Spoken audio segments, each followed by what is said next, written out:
আমি পবিত্র আল কোরআনের একটি আয়াত বলবো, যেহেতু আপনারা জ্ঞানী মানুষ, তবে একটু আলোচনা শুনবেন ধ্যান দিয়ে, কিছু পাওয়া যাবে। আমি আলোচনা করার আগে একটি অহংকারের বিষয় নিয়ে কোরআনের তাফসীর থেকে আমি আলোচনা করব, শুনবেন তো নাকি?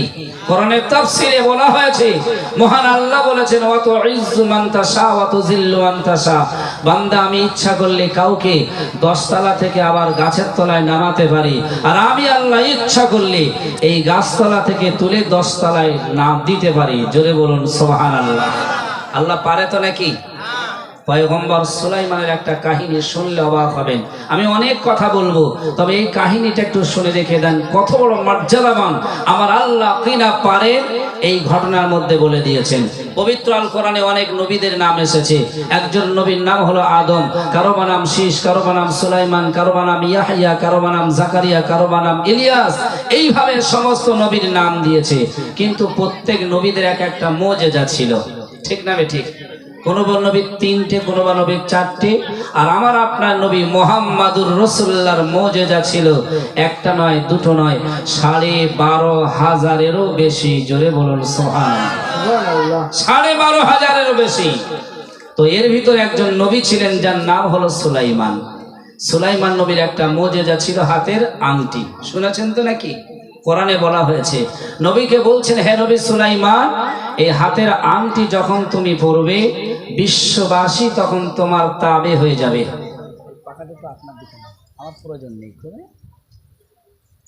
বিশ্ববাসী আপনার তাবে হয়ে যাবে। আপনি হাতের আংটিটা পরিধান করবেন, কোথায় বা জিন, কোথায় বা ইনসান, কোথায় বা মানুষ, সবাই আপনার তাবে হবে। কিন্তু মহান আল্লাহ বলছেন, নবী সুলাইমান এই আংটি পরে সব জায়গায় যেতে পারবে, এক জায়গায় যেতে পারবে না, সেটা হলো ওয়াশরুম, বাথরুমে। যদি বাথরুমে যাও, আংটিটা খুলে রেখে তারপরে যাবে, বাথরুম সেরে আবার আংটি তুমি পরিধান করে রাজ দরবারে ঢুকবে। আল্লাহ নবী সুলাইমান একবার অহংকার করেছিল, তাই আল্লাহ বলছেন, বান্দা, আমি নবীদেরও ছাড়ি না যারা অহংকার করে। আচ্ছা, আমাদের সমাজে মানুষ অহংকার করে না? করে না? একটু টাকা পয়সার মালিক, মনে মনে করছে চটে গিয়ে বসবো, এত টাকার মালিক আমি, কেমন যেন একটা লাগে। আল্লাহ নবী বলছেন, শোনেন, মহান আল্লাহ বলছেন, ফাফসাহু ইয়াফসাহিল্লাহু লাকুম। কিয়ামতের দিনে মহান আল্লাহ এই নকশাগুলো দেখিয়ে দেবে। ফুটবল খেলা হলে অতি রৌদ্র হয়, প্যান্ডেল তৈরি করা হয় না, খেলার শেষে তাবারুক দেওয়া হয় না, তারপরে মানুষ সেখানে ভিড় জমিয়ে দেখে না। এখানে বসে প্যান্ডেল বানানো হয়েছে, সবার শেষে তাবারুক দেওয়া হবে। এখানে বসলে জান্নাতে যেতে পারবেন কোন রাস্তা, সে আলোচনা করা হয়। শুধু তাই নয়, এই জায়গায় বসলে দেহের গোনাগুলো ঝরে যায়। শুধু তাই নয়, আপনার মা বাপ আত্মীয় স্বজন যারা গহীন কবরে চলে গেছে, চাতক পাখির মতন চেয়ে রয়েছে, আপনি যদি মাহফিলে বসেন, আপনার মা বাপ খুশি হবে। আল্লাহ খুশি হয়ে যা সওয়াব দেবেন আপনার মা বাপের কবরে পৌঁছে দেন। জোরে বলুন সুবহানাল্লাহ। আর যার স্মরণে মাহফিল হচ্ছে, তিনিও খুশি হয়ে তার নেক রুহানি দোয়া দৃষ্টি আপনারা পাবেন। ঠিক বললাম না ভুল বললাম? অতএব যারা ঘুরছেন, অনুরোধ করব সকলে বসে যান, মা বোনেরাও আপনারা বসেন। এবারে পয়গম্বর সুলাইমান অহংকার করেছিল কোথায়, কেমন, আমি বলবো, একটু ধ্যান দিয়ে শোনেন। আমার আল্লাহর নবী সুলাইমান যখন রাজ সিংহাসনে বসেছেন, তার আব্বার নাম হলো দাউদ আলাইহিস সালাম। ভাইরা বাবাজিরা, পয়গম্বর দাউদ আলাইহিস সালামকে মহান আল্লাহ রাব্বুল আলামিন এমন মুজিজা দিয়েছিল, আপনার লোহা নিয়ে যদি কামারের বাড়ি চলে যান, কামারকে বলবেন, ভাই কামার রে, আমার লোহাটা গরম করে নিয়ে একটু কেস্তে বানিয়ে দাও, দা বানিয়ে দাও, কুড়ুল বানিয়ে দাও। লোহাটা নিয়ে কামার করবে কি, আগুন দিয়ে জ্বালিয়ে তাকে প্রলজ্জিত করে অনেক নরম করে গলিয়ে দা কিংবা কেস্তে কিংবা বটি কুড়ুল বানিয়ে দেবেন। ঠিক না বেঠিক? আর পয়গম্বর হযরতে দাউদ নবী কিছু করার কথা মনে হলে এরকম লোহা মুঠো করে ধরতেন, মোমের মতন গলে নিচে পড়ে যেত। জোরে বলুন সুবহানাল্লাহ। এটা মুজিজা। পয়গম্বর দাউদ নবীর ছেলে হযরতে সুলাইমান নবী, তার হাতে মহান আল্লাহ একটা আংটি দিয়েছেন, যে আংটিটা হলো মুজিজার আংটি। এই আংটি পরিধান করে পয়গম্বর সুলাইমান রাজ সিংহাসনে বসে আছেন।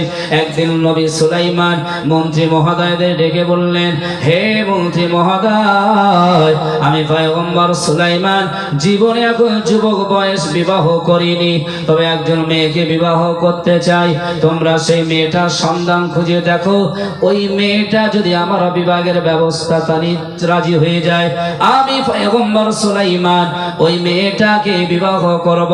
মন্ত্রী মহোদয়রা বললেন, হে পয়গম্বর সুলাইমান, আপনি যে মেয়েটাকে বিবাহ করবেন ওই মেয়েটার কোয়ালিটি কেমন, ভাব কেমন, ধরন কেমন আপনি জানিয়ে দেন। ওই সময় নবী সুলাইমান বললেন, হে মন্ত্রী মহোদয় শুনে রেখে দাও, আমি পয়গম্বর সুলাইমান যে মেয়েটাকে বিবাহ করব মেয়েটারে একটা দুটো করে 5টা থেকে 6টা কোয়ালিটি থাকতে হবে। প্রথম নাম্বার কোয়ালিটি হলো মেয়েটা আদর্শবান।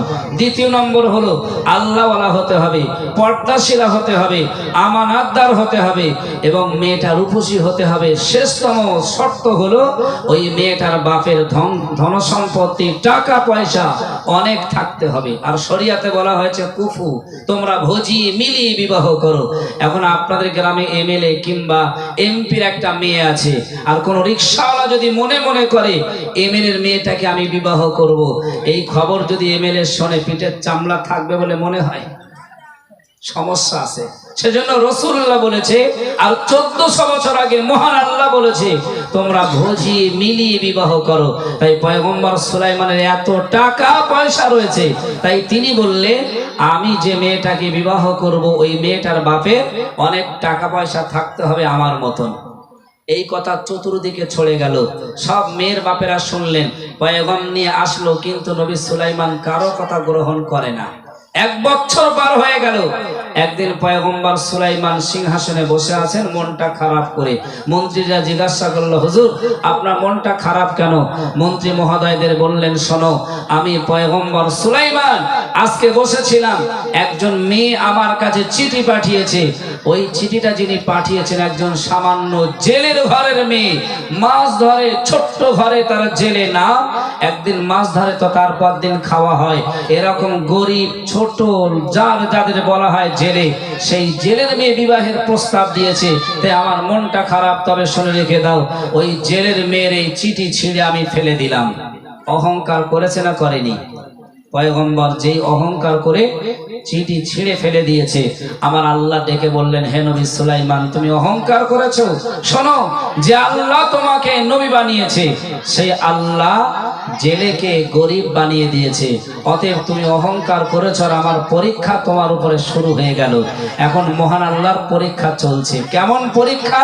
লক্ষ্য করেন, আপনার ঘটনাটা শুনবেন, যেহেতু এটা কোনো হাদিস বা কোনো ঘটনার বই নয়, এটা কোরআনের তাফসীর থেকে পেয়েছি, কোরআনের তাফসীরের ঘটনা বলবো।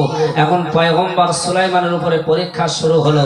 যেহেতু একটা হাতের আংটি দেওয়া হয়েছে, ওয়াশরুমে যেতে গেলে খুলে রাখতে হয়, আল্লাহ পরীক্ষা শুরু করলেন। শোনাবো কোরআনের তাফসীর, একবার মহব্বতের সঙ্গে দরুদ। আল্লাহুম্মা সাল্লি আলা সাইয়্যিদিনা মাওলানা মুহাম্মদ ওয়া আলা আলিহি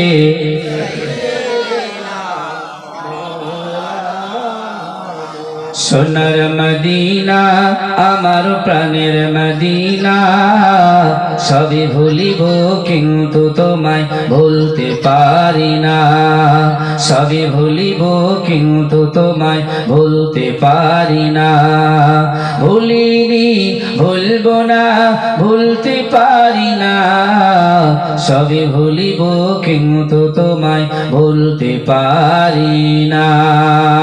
আল্লাহুম্মা সাল্লি আলা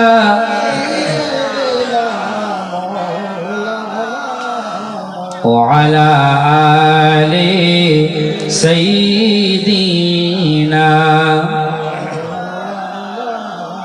ও ভাইরা বাবাজিরা, আমি হাদিস শরীফ থেকে 2টি হাদিস রাখবো বলেছিলাম, কোরআনে 2টি আয়াত রাখবো বলেছিলাম। এর উপর ভিত্তি করে কোরআনের তাফসীরে পয়গম্বর সুলাইমানের এই অহংকারের আলোচনাটা আমি সমাপ্ত করে দেব। তবে আজকে আপনারা জ্ঞানী মানুষ জানেন, দেশে গ্রামে বিভিন্ন জায়গায় মানুষের অহংকার কিন্তু বেড়ে গেছে।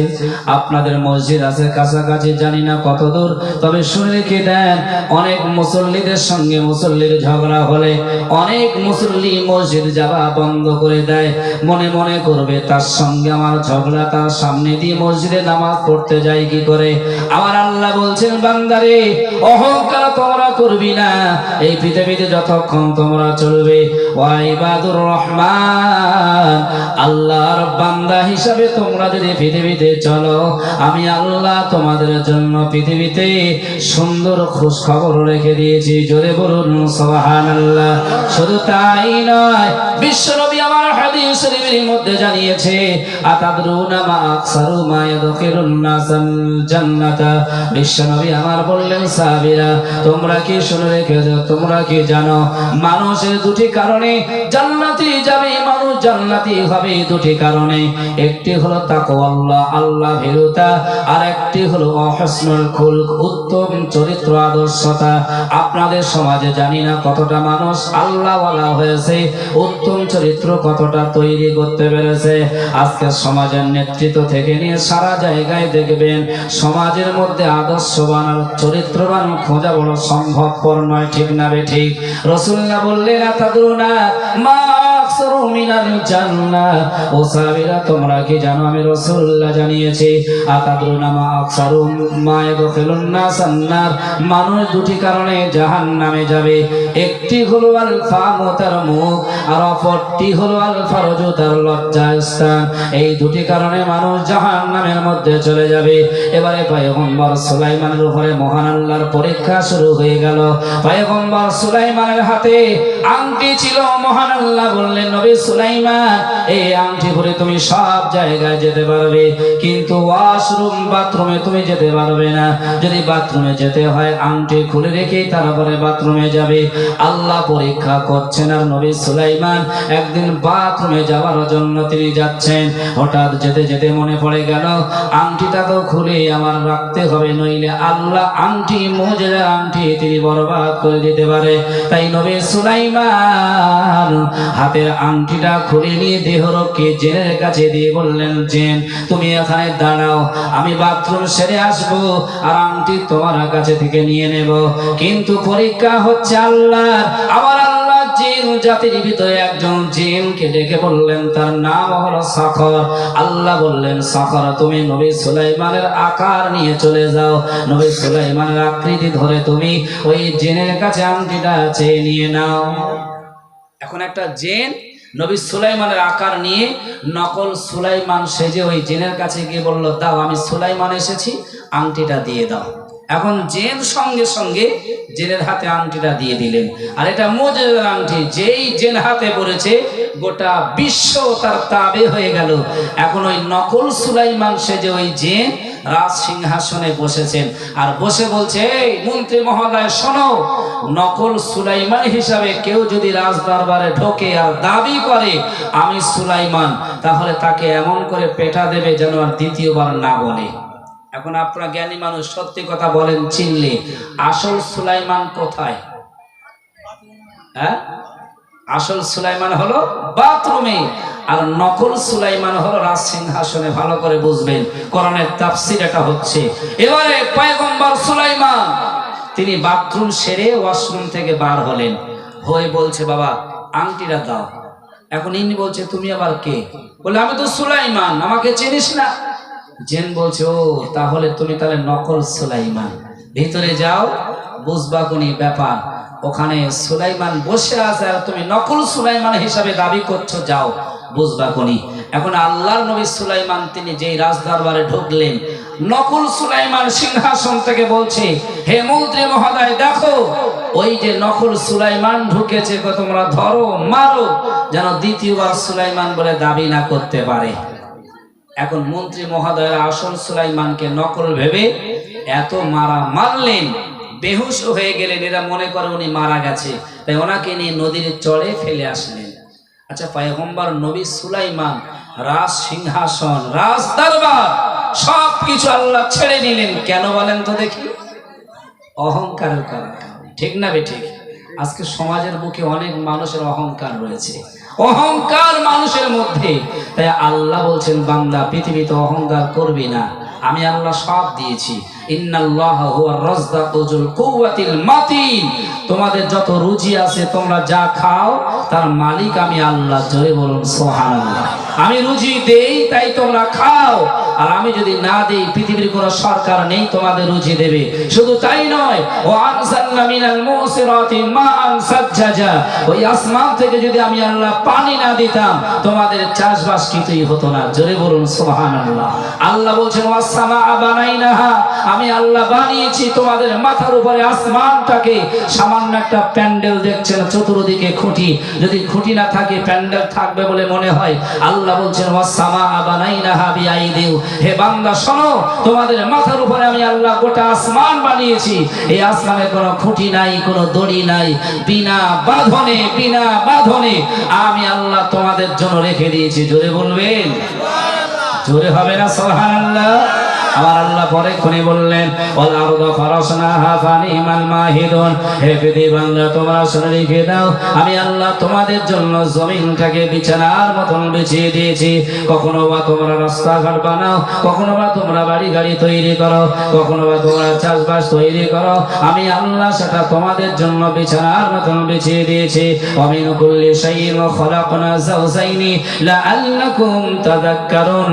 আমার আল্লাহ বললেন যাতে তোমরা পৃথিবীর সবার থেকে আমি আল্লাহ আমাকে বিশ্বাস করে তোমরা পৃথিবীতে চলতে পারো। জোরে বলুন সুবহানাল্লাহ। কিন্তু আজকে আমরা সেই আল্লাহকে এখনো ঠিক মতন চিনতে পারিনি।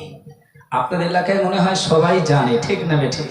তবে অনেক মানুষ সে আল্লাহকে এখন আল্লাহ বলে মেনে নিতে পারিনি। সেজন্য তো এই মাহফিল, ঠিক বললাম না ভুল বললাম? এই মাহফিল থেকে আলেমেরা বলে দেবে। আপনারা অনেকেই বিভিন্ন ব্যস্ততায় থাকেন, জানেন না, একটু শুনে নিয়ে চলার চেষ্টা করবে, আপনারা কামিয়াবি হয়ে যাবেন। তাহলে যে কথা বলছিলাম কোরআনের তাফসীর, পয়গম্বর সুলাইমানকে মেরে কোথায় ফেলে দিল? নদীর চরে। আর নকল সুলাইমান এখন কোথায় বসে আছে? রাজ দরবারে। এদিকে মা বোনেরা বসে আছে। আমি একটু অনুরোধ করব, আপনারা একটু কথা কম বলবেন, যাতে কথা বেশি বলা হলে আলোচনাটা সম্ভব হয় না ভালো করে বলা। একটু তাকবীর দেন তো সবাই, দেখি নারায়ে তাকবীর। মাশাআল্লাহ, একটু জোরে হবে না? নারায়ে তাকবীর। যে সমস্ত যুবক ভাইরা ওখানে দাঁড়িয়ে আছেন, ভাই আপনার কি বসলে অসুবিধা হবে? মাহফিলে বসেন না, ভালো লাগবে তো। টাকা পয়সা দিয়েছেন, চাঁদা দিয়েছেন, আল্লাহ বলছেন বান্দা ইন্নাল্লাহা সামিউম বাসীর, আমি আল্লাহ সব দেখতে পাই। পৃথিবীর মানুষ স্যাটেলাইট বানিয়েছে, আমেরিকা থেকে চীনের খবর দেখছে, ভারতের খবর দেখছে, আমি আল্লাহ বলছি আসমান থেকে আমার বান্দাদের খবর সব দেখতে পাই। চাঁদা দিয়েছো, পয়সা দিয়েছো, মাহফিলে বসনি, আমি আল্লাহ জানি ওটা তোমার মনের থেকে সম্মান হলো না। তাই আমি অনুরোধ করব আপনার মাহফিলে বসেন, ভালো লাগবে, সৌন্দর্য লাগবে, ঠিক না বেঠিক? সবাই বসে যান। যে কথা বলছিলাম, এবারে পয়গম্বর সুলাইমানকে মেরে বেহুশ অবস্থাতে করে সমুদ্রের পাড়ে ফেলে দিয়ে আসলেন। সন্ধ্যা হয়ে গেল, ওই রাস্তা দিয়ে একজন জেলে মাছ ধরে বাড়ি ফিরছেন। দেখছেন একটা যুবক ছেলে, দেহ সুন্দর, আকার আকৃতি ভালো, কিন্তু এই অবস্থায় পড়ে রয়েছে কেন? জিজ্ঞাসা করলো, বাবা তোমার নাম কি, বাড়ি কোথায়, তুমি এখানে এমন অবস্থায় রয়েছো কেন? ভাইরা বাবাজিরা, এবারে পয়গম্বর সুলাইমান বললেন, বাবা আমি এখন অসুস্থ রয়েছে, সব কথাই খুলে বলতে পারছি না। কারণ পয়গম্বর সুলাইমান মনে মনে করলো, যদি আমি সব বলে দিই যে আমার আব্বার নাম দাউদ, আমি হলাম সুলাইমান, যে রাজদরবারে বলেছিলাম বলে নকল সুলাইমান ভেবে রাজদরবার থেকে আমার মেরেছে। আর আমি যদি সত্য কথা এখানে বলি, এই জেলেও ধরে মার চালাবে। তাই সত্য না বলে নবী সুলাইমান বললেন, আমি এখন অসুস্থ রয়েছে, সব কথা বলতে পারছি না। এটাও মিথ্যা বলা হলো না, বরং কৌশল করে নিয়েছেন। এখন জেলে মনে মনে করলো, ছেলেটা যে একা, বাড়ি কোথায় বলতে পারছে না, আর আমি একা ফেলে যাই কি করে? তাই জেলের সঙ্গে নিয়ে ওই যুবক সুলাইমানকে জেলের বাড়ি নিয়ে গেলেন। জোরে বলুন সুবহানাল্লাহ। নবী সুলাইমান বলছে যে আমি জেলের বাড়ি বিয়ে করব না, জেলে হলো গরিব, অসহায়, ছোট জাত। আর আল্লাহ বলছে নবী সুলাইমান দেখো, অহংকার করবি আর আমি যা করি পৃথিবীর কেউ রোধ করতে পারবে না। আল্লাহ করলেন কি, ওই জেলের সঙ্গে সুলাইমানকে জেলের বাড়ি পাঠিয়ে দিলেন। জেলের বাড়ি চলে গেল। সংক্ষিপ্ত আলোচনা কোরআনের, দিন থাকলেন, থাকার পরে জেলে বলছে, বাবা তুমি তো বাড়ি যাবে, কিন্তু তোমার ঠিকানা বলতে পারছো না, বাড়ি কোথায়, তোমার নাম কি, তোমার আব্বার নাম কি? তো যদি না যাও, আমার জালে অনেক মাছ পড়ে, একজন শ্রমিকের দরকার, তুমি কি আমার বাড়ির শ্রমিক থাকবে? পয়গম্বর সুলাইমান মনে মনে করছে, সেই তো রাজ দরবারে গেলে মার চলছে, ওখানে মারছে, আমাকে কেউ দাঁড়াতে দিচ্ছে না, বরং এখানে শ্রমিকের দায়িত্ব নিয়ে থেকে যাই, সেটা মনে হয় ভালো হয়। তো পয়গম্বর সুলাইমান 3টে রিওয়ায়াত এসেছে কোরআনে, বলা হয়েছে 1 বছর থাকার জন্য শ্রমিকের দায়িত্ব নিয়ে তিনি শ্রমিক খাচ্ছেন। জোরে বলুন সুবহানাল্লাহ। 1 বছর মাছ ধরতে যায়, বাড়ি আসে, দিন যায় দিন আসে, সপ্তাহ মাস পার হয়ে বছর শেষ হয়ে গেল। বছর শেষ হয়ে যাওয়ার পরে জেলে একদিন মনে মনে করছে, এই ছেলেটা তো বাড়ি চলে যাবে, যেহেতু 1 বছর হয়ে গেছে, তো এই ছেলেটাকে যদি বাড়ি না পাঠিয়ে, আমার বাড়ি একটা মেয়ে রয়েছে, মেয়েটা সুন্দর দেখতে, আদর্শবান, পর্দাশীলা মেয়ে, যদি ওই মেয়েটাকে যদি এই ছেলের সঙ্গে বিবাহ দিয়ে ঘর জামাই করে রেখে দেই, সেটা মনে হয় ভালো হয়। জেলে চিন্তা করছে। তো জেলে এখন যুবককে বলছে, বাবা তুমি তো তোমার ঠিকানা বলতে পারছো না, নামও বলতে পারছো না, তো আমার বাড়ি কজন লোক আছে তুমি কি জানো? ভাইরা বাবাজিরা, সংক্ষিপ্ত আলোচনা শুনে রেখে দেন। কোরআনের তাফসীর আপনাদের কাছে আমি বাংলা ভাষায় হয়তো আপনাদের শুনিয়ে দিয়ে যাই। এই তাফসীরের মধ্যে সুন্দর করে মহান আল্লাহ ঘটনাটা দিয়ে দিয়েছেন, রেকর্ড করে বলেছে, আর গোটা বিশ্বের মানুষের কাছে এটাকে একটা শিক্ষণীয় বিষয় হিসাবে দিয়ে দিয়েছেন। এবারে পয়গম্বর সুলাইমান বলছে, হে জেলে রে, আমি আপনার বাড়ি 1 বছর রয়েছে, আর 1 বছরের মধ্যে আমি দেখেছি আপনার বাড়ি আপনি ছাড়া, আপনার বিবি ছাড়া কেউকে আমি দেখি নাই। ওই সময় পয়গম্বর সুলাইমানের কথা শুনে জেলের মনে একটা দয়া মায়া জেগে গেল, আর তিনি মনে মনে করলেন, এত আদর্শবান ছেলে, চরিত্রবান ছেলে, কারণ আমার বাড়ি একটা যুবতী মেয়ে রয়েছে, এই ছেলেটা জানলো না আমার মেয়েটা বাড়ি রয়েছে, মেয়েটা কেউ দেখে নাই, বরং এই ছেলেটা সব থেকে মনে হয় ভালো। জোরে বলুন সুবহানাল্লাহ। আচ্ছা, আমাদের ঘরে যদি একটা শ্রমিক রেখে দেই, ওই 1 মাস পরে গন্ডগোল বেঁধে যাবে না যাবে না? কথা বলেন। পয়গম্বর 1 বছর রয়েছে, উনি জানে না যে এই বাড়ি কে রয়েছে, উনি জানে শুধু ওনার বিবি আর উনি, একটা যুবতী মেয়ে রয়েছে, বলছে আমি তাও জানি না। আরেকবার জোরে বলুন সুবহানাল্লাহ। আরে আদর্শবান শেখা দরকার আছে না নাই? আমাদের ছেলে মেয়েরা মক্তবে আদর্শ শিখতে দিতে হবে, মাদ্রাসায়ও দিতে হবে। রাসূল বলেছেন, মান উলিদা লাহু ওয়ালাদুন ফালইহসিন ইসমুহু ওয়া আদাবাহু। তোমাদের ঘরে ছেলে মেয়ে জন্ম হলে আমি রাসূল বলছি, বাপের জন্য 3টে দায়িত্ব। প্রথম নাম্বার দায়িত্ব হলো ওই ছেলেটাকে ভালো দেখে একটা নাম রাখা, যেন হেগো, বল্টু, কারেন্ট এসব রেখো না, ভালো দেখে নাম বলতে, আব্দুর রহমান, আব্দুর রহিম, আব্দুল করিম, আব্দুল সাত্তার, এরকম ভালো নাম রাখবে। তারপর রাসূল বলেছেন, দ্বিতীয় নম্বর দায়িত্ব হলো ও আদাবাহু, আদব কায়দার দ্বীনের শিক্ষা দেওয়া। জোরে বলুন সুবহানাল্লাহ। আচ্ছা, আদব কায়দার শিক্ষা আমাদের সমাজের ছেলেদের বেশি দেওয়া হয় না কম দেওয়া হয় বলে মনে হয়? অনেকে চিন্তা করছে যে ডাক্তার হোক, মাস্টার হোক, ঠিক না বেঠিক? অনেকে মনে মনে করছে ছেলে ইঞ্জিনিয়ারিং শিখুক, মেয়েটা কলেজে যাক, কিন্তু ভালো দিনের শিক্ষা অনেকে চায় না। তবে মনে হয় আপনাদের এই গ্রামটা ভালো, প্রত্যেক ছেলেদের কোরআন শেখানোর জন্য আপনারা ব্যস্ত রয়েছে। তবে শুনে রেখে দেন, রাসূল বলেছেন, যে ছেলেটা প্রথমেতে দিন শিখবে, কোরআন শিখবে, ওই ছেলেটা, মেয়েটা বড় হবে মদের বোতল হাতে করবে না, ওই ছেলেটা বড় হবে বেনামাজি হবে না। দিনের শিক্ষা থাকার কারণে নিশ্চয়ই নিঃসন্দেহে আদর্শবান সন্তান হবে, আর আদর্শবান সন্তান হলে তার থেকে তার দিয়ে সমাজে ভালো ভালো কাজ হতে বাধ্য। একবার জোরে বলুন সুবহানাল্লাহ। আচ্ছা, মূলো দেখেছেন আপনাদের এলাকায়? মূলো আছে তো নাকি? কাঁচা মূলো চাষ হয় তো? একটু ছোট্ট এক্সাম্পল দেব।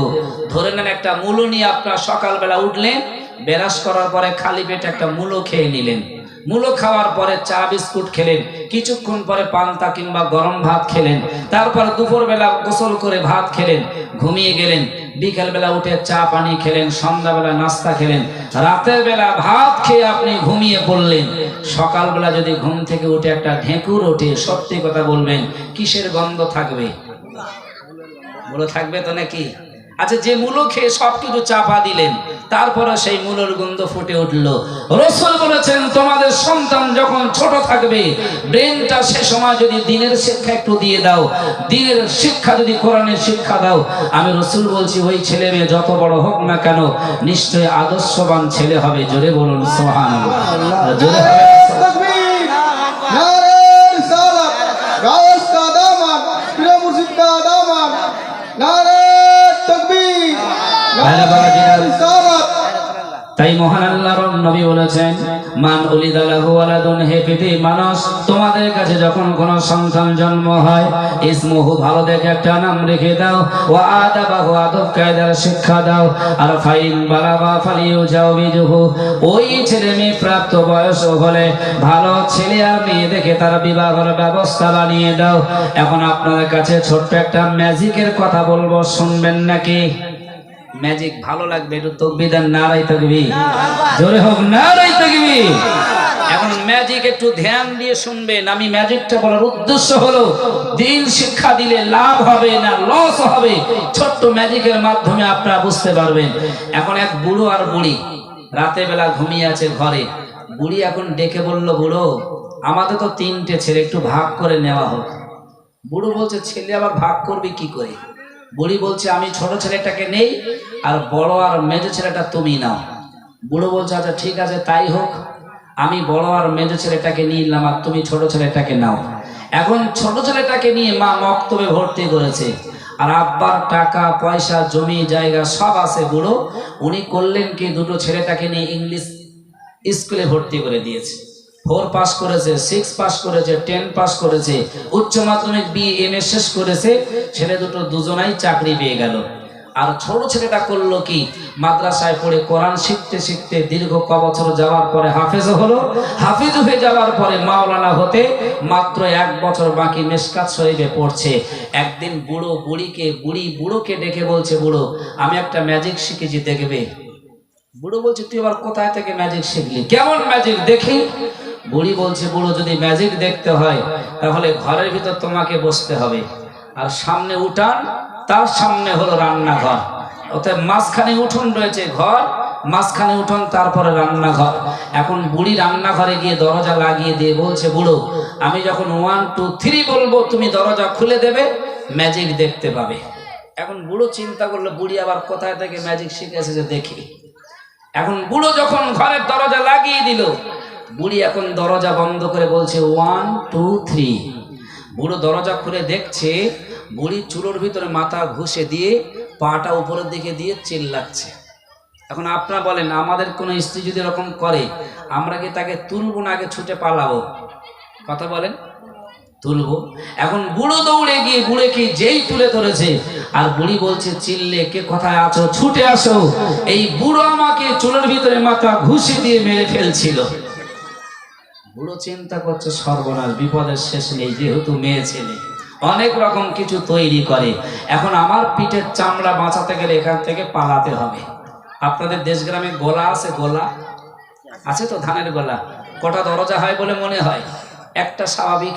এখন বুড়ো দৌড়ে গিয়ে গোলার দরজা দিয়ে ভিতরে ঢুকে বসে দরজা লাগিয়ে দিয়ে বলছে, আল্লাহ, যেন কাশি আর হ্যাক্স যেন না আসে, কারণ কাশিটা কি হলো তো বিপদ, সবাই শুনতে পাবে।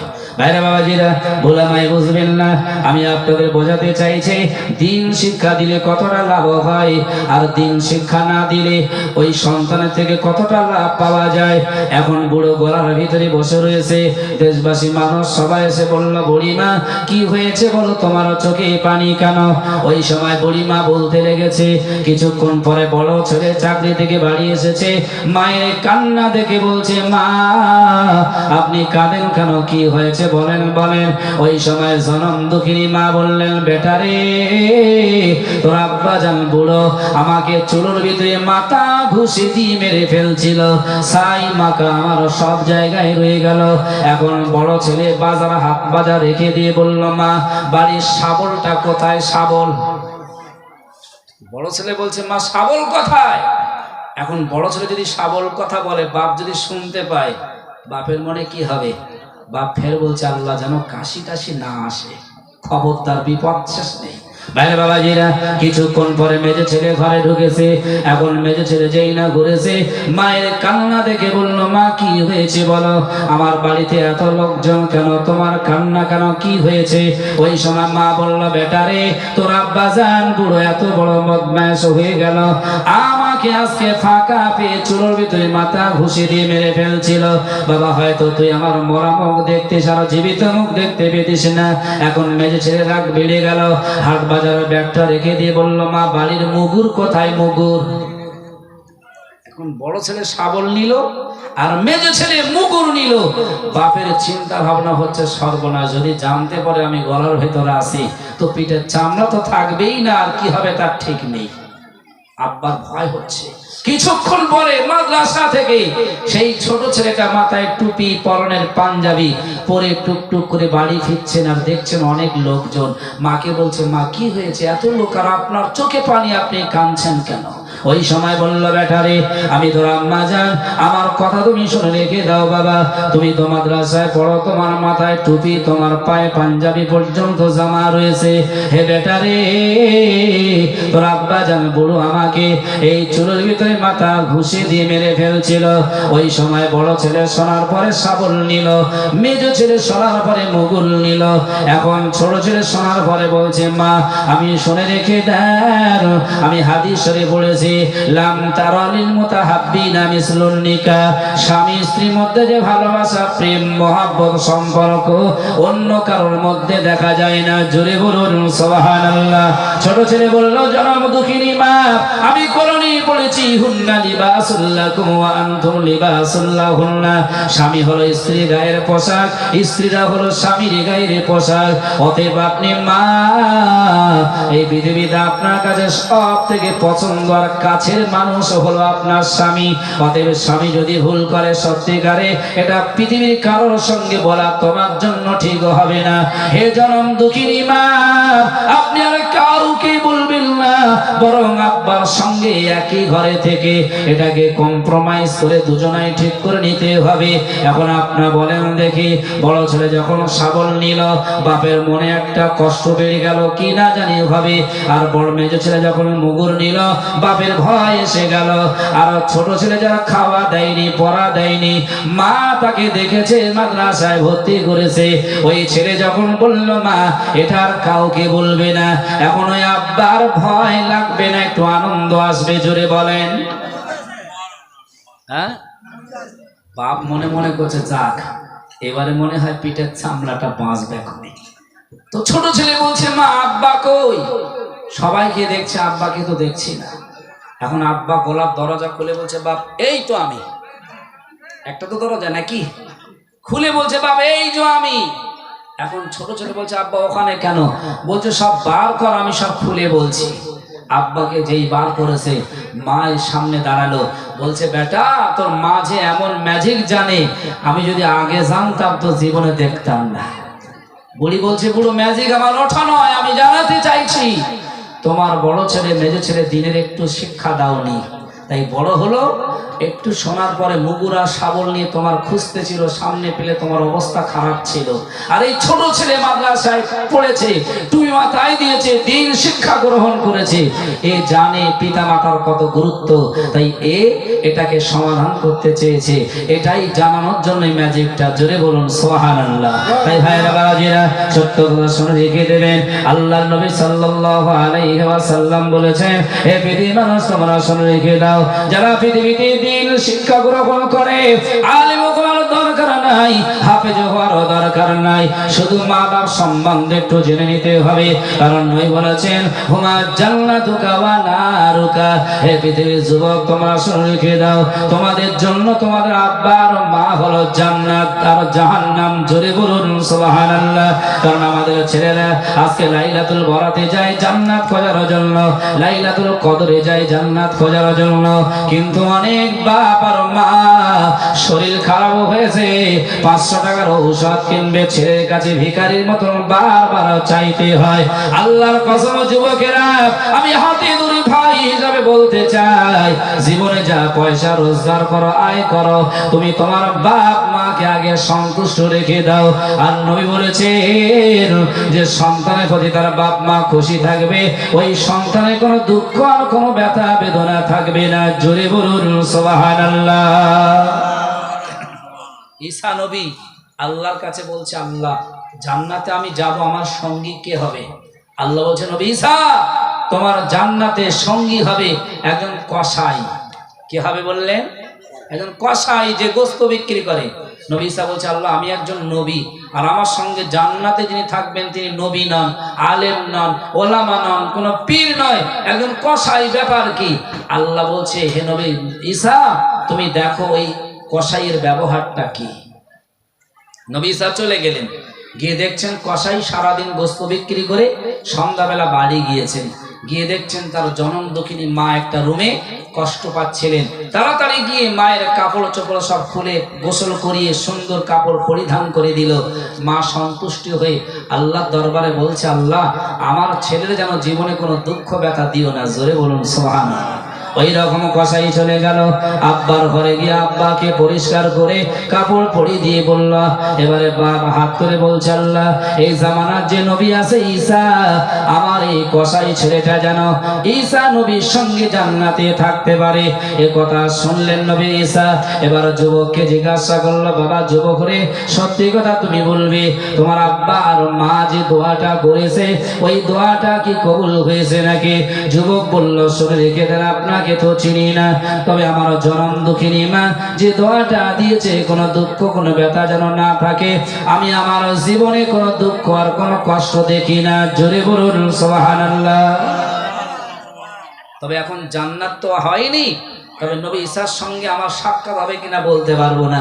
নবী ঈসা সঙ্গে সঙ্গে গিয়ে ওই যুবককে জড়িয়ে নিয়ে বললেন, আমি অন্য কেউ নয়, আমি হলাম তোমার জান্নাতের সঙ্গিনী। জোরে বলুন সুবহানাল্লাহ। বাপ মা যারা বেঁচে আছে একটু খেদমত করেন। অনেক ছেলেকে দেখেছি আল্লাহর কসম, রোজগার করে, টাকা পয়সা ইনকাম করে, মনে মনে করছে আমি একজন। পিতা মাতাকে দেখার দরকার নেই।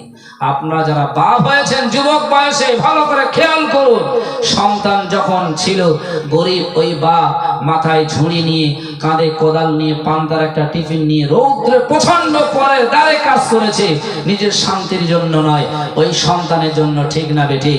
জনম দুঃখিনী মা সন্তানকে কোলে নিয়ে ঘুমাচ্ছিল, শীতের সময় কম্বলে নিজের কাপড়ে পেশাব করে দিয়েছিল। সেই মা করলো কি, ওই কাপড়টা সরিয়ে দিয়ে সন্তানকে শুকনো বুকে ঘুমিয়ে দিয়েছেন, আর পেশাব মাখা কাপড়ে মা ঘুমিয়ে রাত পার করে দিয়েছেন।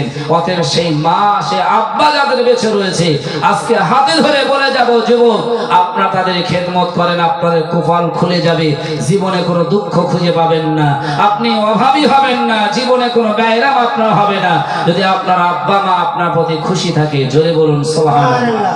একবার জিকির করেন, লা ইলাহা ইল্লাল্লাহ, লা ইলাহা ইল্লাল্লাহ, লা ইলাহা ইল্লাল্লাহ, মুহাম্মাদুর রাসূলুল্লাহ। নারে তাকবীর। আল্লাহু আকবার। আচ্ছা, আপনাদের কি কষ্ট হচ্ছে নাকি? আপনাদের একটা অনুরোধ করব, অনেক বাবাজির যুবক ভাইরা বসবে, কিন্তু পিছনে জায়গা নেই, যদি আপনি একটু সরে সরে আসতেন একটু খুশি হতাম। একটু জেকের করেন, আর সবাই সরে আসেন। আমার যুবক ভাইদের বলবো, বাবাজিদের বলবো, বেশিক্ষণ আলোচনা করবো না, আপনারা সরে আসেন আর সকলে বলেন, লা ইলাহা ইল্লাল্লাহ, লা ইলাহা ইল্লাল্লাহ, মুহাম্মাদুর রাসূলুল্লাহ। ওই মদিনার বাদশা তুমি নবী সরওয়ার, ওই মদিনার বাদশা তুমি নবী সরওয়ার, শান্তি নিয়ে এলে তুমি ধুলির ধারার পার, ওই মদিনার বাদশা তুমি নবী সরওয়ার। রোম পারস্য ইরাকে দিন পৌঁছালে সবখানে, তোমার সাথে সাহাবা বিজয় করলো পাকাবা, তোমার সাথে সাহাবা বিজয় করলো পাকাবা, তোমার আগমনী ধারায় ঘুচিল অন্ধকার, ওই মদিনার বাদশা তুমি নবী সরওয়ার। আল্লাহুম্মা সাল্লি আলা সাইয়্যিদিনা মাওলানা, মাশাআল্লাহ, সবাই জোরে জোরে পড়েন, ওয়ালা আলি সাইয়্যিদিনা।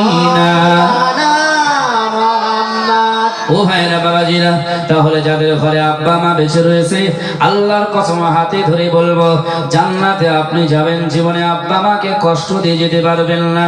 কারণ আমি একটা হাদিসে দেখেছিলাম, আমার আপনার নবীর সোনা নবীর এক সাহাবী যুদ্ধের ময়দানে তলোয়ার নিয়ে যুদ্ধ করছেন, কিন্তু ওনার আব্বা ইসলাম গ্রহণ করেননি। কাফের বেঈমানদের হয়ে ইসলামের জন্য বিপক্ষে যুদ্ধ করতে এসেছে, কিন্তু ওই নবীর সাহাবীর সম্মুখে, তলোয়ারের সম্মুখে তার আব্বা জান পড়ে গেল, আব্বা জান এসে দাঁড়িয়ে গেল। এখন তলোয়ারে চালাবেন কিনা চালাবেন না, এটা রাসূলের কাছে শুনতে এসেছেন। ওগো আল্লাহর নবী, ওগো আল্লাহর হাবিব রে, আমি আজকে তলোয়ারে চালিয়েছি যুদ্ধের ময়দানে, অনেক বেঈমান বেদিনদের আমি কতল করে দিয়েছি, কিন্তু আমার সম্মুখে আমার আব্বা জান বেদিনদের হয়ে তলোয়ারের সামনে দাঁড়িয়ে গেল। আমি তলোয়ারে উঁচু করলাম, মারলে আমার আব্বা দ্বিখণ্ডিত হয়ে যাবে, কিন্তু আমি জানতে চাই ওগো আল্লাহর নবী, আমার আব্বা জানকে দ্বিখণ্ডিত করতে পারে? ওই সময় রাসূল বললেন, না না না, হে যুবক সাহাবী, শুনে রেখে দাও, তোমার আব্বা জান তোমার কাছে তোমার আব্বা, কারণ তোমাকে মানুষ করেছে, তোমার হক করেছে, জীবনে সেই পিতার সঙ্গে নফরমানি করা যাবে না। একবার জোরে জোরে বলুন সুবহানাল্লাহ। কিন্তু দেশ গ্রামে দেখেছি অনেক বাড়ি মুসলমানি হয়, কিন্তু যার মুসলমানি হচ্ছে তার দাদু আর দাদিমা, বরং ওই ছেলের বাপ মা খবর পায় না। জিজ্ঞাসা করি, বাবু তোমার আব্বা মা কই? তোমার শালী সুমন্দি বন্ধু বান্ধব সবাই তো এসেছে, তোমার আব্বা মা কই? বললো, হুজুর ও কথা বলবেন না, বাপ মার সঙ্গে 3 মাস কথা হয় না। এরকম ছেলে আছে না নাই? আছে অনেক। বলে বাপ মার সঙ্গে কথা হয় না। সমাজে অনেক ছেলে আছে বাপ মার সঙ্গে আলাপ করে না। আল্লাহ কোরআনে বলেছেন, বান্দা শোনো, পৃথিবীতে তোমরা বাপে মার কাছে এমন করে থাকবে যেমন রাজা বাদশাহ সিংহাসনে থাকে আর প্রজা নিচে থাকে। তোমার সম্পদ আছে, তোমার টাকা আছে, ব্যবসা করো, তুমি তোমার বাপের কাছে একজন সামান্য প্রজার মতন। তোমার বাপ গরিব হলেও, তোমার বাপ কালো হলেও, ওই বাপটা তোমার কাছে রাজার মতন। একবার জোরে বলুন সুবহানাল্লাহ। আর এই রকম সম্মান যদি কোনো যুবক দিতে পারে, আল্লাহর কসম আমার আল্লাহ তার কাজের অভাব দেবে না, ব্যবসায় অভাব দেবে না, রুজিতে বরকত দেবে, বিপদ মুক্ত করে কোনো রোগও দেবেন না, বরং বাপ মায়ের দোয়ার বিনিময়ে ওই সন্তানগুলো সবসময় স্বাচ্ছন্দ্য এবং কিয়ামতের দিনে জান্নাত পাবেই পাবে। জোরে বলুন সুবহানাল্লাহ। কোন কথা বলছিলাম মনে আছে আপনাদের? কোরআনের তাফসীর। তাহলে ওটা শুনবেন না বাদ দেবেন? শুনবেন। কোরআনের তাফসীর মহান আল্লাহ বলেছেন, এবারে পয়গম্বর সুলাইমানের প্রতি জেলের ভালো লেগে গেছে, এত সুন্দর ছেলে তো দেখিনি, আমার মেয়েটাকে যদি ওর সঙ্গে বিয়ে দেই আর জামাই বানাই, সেটা মনে হয় ভালো হবে। ভাইরা বাবাজিরা, এবারে জেলে যুক্তি করে এখন তারা বিবিকে বলল, বিবি রে, সত্যি কথা বলবে, আমাদের ঘরে যে ছেলেটা রয়েছে, ওই ছেলেটা তোমার কাছে কেমন লাগে? বিবি বলল, প্রাণের স্বামী, ওই ছেলেটা এত আদর্শবান ছেলে, এত চরিত্রবান ছেলে, দেখতে এত সুন্দর ছেলে, মনে হয় এই আসমান জমিনের মাঝখানে কাউকে দেখি নাই। একবার জোরে জোরে বলুন সুবহানাল্লাহ। কারণ নবীদের যে সম্মান আল্লাহ দিয়েছে, আর কারো সেই সম্মান দিতে পারে? সেই রকম হতে পারে? হতে পারে না। তাই জেলের স্ত্রী বললেন, এত ভালো ছেলে আমি আর জীবনে দেখি না। তো জেলে বলছে, বিবি দেখো, তোমার কাছে ভালো লেগেছে, আমার কাছেও ভালো লেগেছে, তা ওই ছেলেটাকে যদি, আমার একটা মেয়ে রয়েছে, তাকে যদি জামাই বানিয়ে বিবাহ দেই কেমন হয়? এবারে বিবি বলছে, খবরদার না, কারণ ছেলেটা যদি ভালো হবে, ওকে মেরে নদীর চরে ফেলে আসতো না, ছেলেটা ভালো নয়। আচ্ছা, বিবি এক্ষুনি রাজি ছিল, পরক্ষণে রাজি নেই। তখন জেলে মনে মনে করছে যে আমার রাজি করাতে হবে। কি করে রাজি করানো যায়? আমার চেষ্টা করতে হবে। বাইরে বাবাজিরা, এবারে কোরআনের তাফসীর বলছেন ওই জেলে এখন করলো কি, সকাল হয়ে গেল, বাজারে চলে গেল, বাজার ঘাট করার পরে দুটো শাড়ি কিনেছে। কটা শাড়ি বললাম? দুটো শাড়ি। কিন্তু বিবি চাইনি, দুটো শাড়ি কিনলেন। তারপরে জেলে করলো কি, কিছু মিষ্টি মেটাই কিনেছে, তারপরে করলো কি একটা মিষ্টি পানও কিনে নিয়েছে। এখন আপনারা বলেন, আমাদের বিবিরা হলো আমাদের কাছে সব থেকে প্রিয় ব্যক্তি, কারণ রাসূল বলেছেন আদ দুনিয়া কুল্লুহা মাতাউন ওয়া খায়রু মাতাইদ দুনিয়া আল মারওয়াতু সালিহা। হে পৃথিবীর মানুষ, তোমরা শুনে রেখে দাও, তোমাদের মধ্যে উত্তম সম্পদ কোনটি তোমরা কি জানো? কেউ বললেন বাড়ি, কেউ বললেন গাড়ি, কেউ বললেন সোনা। আমার আপনার নই বললেন না না না, হে সাহাবীরা শুনে রেখে দাও, আমি রাসূল বলছি পৃথিবীর মধ্যে দামি সম্পদ হলো সতী সাধবী বিবিরাই। জোরে বলুন সুবহানাল্লাহ। যাদের ঘরে দিনদার, নামাজি, পরহেজগার, পর্দাশীলা নারী রয়েছে, আল্লাহর কসম এই সম্পদের মতন পৃথিবীর আর কোনো সম্পদ নাই। রাসূল বলেছেন ওই নারীরা দুনিয়ার শান্তি দিতে পারে, ওই নারীরা পরকালে তাদের স্বামীদের হাত ধরে দয়ার জান্নাত পর্যন্ত নিয়ে যেতে পারে। জোরে বলুন সুবহানাল্লাহ। তাই জেলে ভাবছে আমার বিবিকে রাজি করাতে হবে। এখন বিবির জন্য শাড়ি নিল, মিষ্টি পান নিল, মিষ্টি নিল, বাড়ি এসেছে। বিবি জিজ্ঞাসা করলে এগুলো কার? বলছে সব তোমার। আচ্ছা, আমাদের বিবিরা যদি না চেয়ে যদি কিছু পায় খুশি হবে না হবে না? এখন আপনারা যদি বাজার থেকে বিবিদের কিছু নিয়ে আসেন খুশি হবে। তো যদি সব তোমার যখন বললেন, এখন বিবি করলেন কি, শাড়িটা পরলেন, মিষ্টিগুলো খেয়ে নিলেন, মিষ্টি পান গালে দিয়ে বিছানায় শুয়ে পড়েছে। এখন স্বামী জেলে পাশে গিয়ে বলল, বিবি তোমাকে একটা কথা বলার ছিল। বিবি বলল, একটা নয়, তুমি যত পারো তত বলো, আমি সব শুনবো। জোরে বলুন সুবহানাল্লাহ। ভাইরা বাবাজিরা, এবারে জেলে বললেন, বিবি রে সত্যি কথা বলছি, শোনো, ওই ছেলেটা তোমার পছন্দ হয়েছে, আমারও পছন্দ, আর আমার ইচ্ছা হলো ওই ছেলের সঙ্গে আমার মেয়েটার বিবাহ দিয়ে জামাই বানাই, তো কেমন হয় বলো? এবারে বিবি বলছে, দেখো প্রাণের স্বামী, মেয়েটা হলো তোমার, আর তুমি যেটা করবে সেটাই আমি মেনে নেব। জোরে বলুন সুবহানাল্লাহ। মেনেছে না মানেনি? কিসের কারণে? কথা বলে। আমার তো মনে হয় ওটা ঘুষ। কিসের কারণে বললাম? ঘুষ। রাসূল বলেছেন as-salasatu fin-nar, তিন শ্রেণীর মানুষকে মহান আল্লাহ জাহান্নামের আগুন শুরু করাবেন। তার ভিতরে প্রথম নাম্বার হবে আল আলিমুল কাজ্জাব, মিথ্যাবাদী আলেম। দ্বিতীয় ব্যক্তি হলো আল আমিরুল জাবির, যারা ঘুষের বিনিময়ে সত্যটাকে মিথ্যা করে, ন্যায় বিচারটাকে অন্যায় করে দেয়। বর্তমান সমাজে চলছে না? চলছে না? আর মেরে চামড়া তুলে দিয়েছে, মার খেয়েছে, বিচার দিল ঘুষের বিনিময়ে। যারা মেরেছে তারা বলল সাব্যস্ত সঠিক, ঠিক করেছে, আর যে মার খেলো ঘুষ দিতে পারেনি সে অন্যায় স্বীকার করে বাড়ি আসতে হলো। ঠিক না বেঠিক? তাই রাসূল বলেছেন আল আমিরুল জাবির, এই সমস্ত বিচারক, শাসক কিয়ামতের দিন জান্নাতে যাবে না, বরং জাহান্নামের আগুন তাদের দিয়ে জ্বালানো হবে। তবে আপনাদের এলাকায় মানুষ আমি এসে শুনছিলাম ভালো বিচার করে, আর আপনারা ভালো বিচার পান, আল্লাহ তাদের হায়াত দিক, বলুন আল্লাহুম্মা আমিন। ভাইরা বাবাজিরা, এবারে লক্ষ্য করে দেখেন পয়গম্বর সুলাইমান আলাইহিস সালাম এবারে জেলে সন্তুষ্ট হয়ে গেল, জেলে রাজি হয়ে গেল। জেলে বলল, হে আমার বিবি শুনে রেখে দাও, তুমি যেহেতু রাজি আর আমি রাজি হয়ে গেলাম, তাহলে আমার মেয়ের সঙ্গে এই ছেলেটাকে এবার বিবাহ দিয়ে দেই। সকাল হয়ে গেল, যুবককে জিজ্ঞাসা করলো, বাবা যুবক রে, তুমি 1 বছর আমার বাড়ি রয়েছো, এখনো তোমার আব্বার নাম কি বলতে পারো না, তোমার বাড়ি কোথায় তাও শোনাতে পারো না। হে যুবক রে, আমি তোমাকে আরেকটা কথা বলবো, যেহেতু আমার বাড়িতে 1 বছর তুমি শ্রমিকের কাজ করেছো, আমি তোমাকে আর একটা কথা বলবো। বাড়ি তো তোমার এখন বলতে পারোনি, কিন্তু আমার একটা মেয়ে রয়েছে, এই মেয়েটাকে যদি তোমার সঙ্গে বিবাহ দেই, আর তুমি যদি আমার জামাই হয়ে বাড়িতে থাকতে হয়, কেমন হয় বলো? পয়গম্বর সুলাইমান মনে মনে করছেন, যেহেতু রাজদরবারে তো যাওয়া যায় না, গেলে তো মারবে ধরে, বরং এই মানে জেলের বাড়ি থাকি, মেয়েটার সঙ্গে বিবাহ করে জামাই হয়ে, এটাই মনে হয় আমার জন্য ভালো হয়। তাই পয়গম্বর সুলাইমান তিনি রাজি হয়ে গেলেন যে আমি বিবাহ করব। এখন আপনারা শুনছেন, ভালো করে বোঝেন, জেলে কিন্তু জানে না যেটা নবী সুলাইমান, ঠিক না বেঠিক?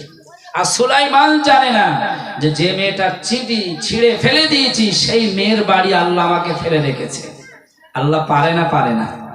পারে।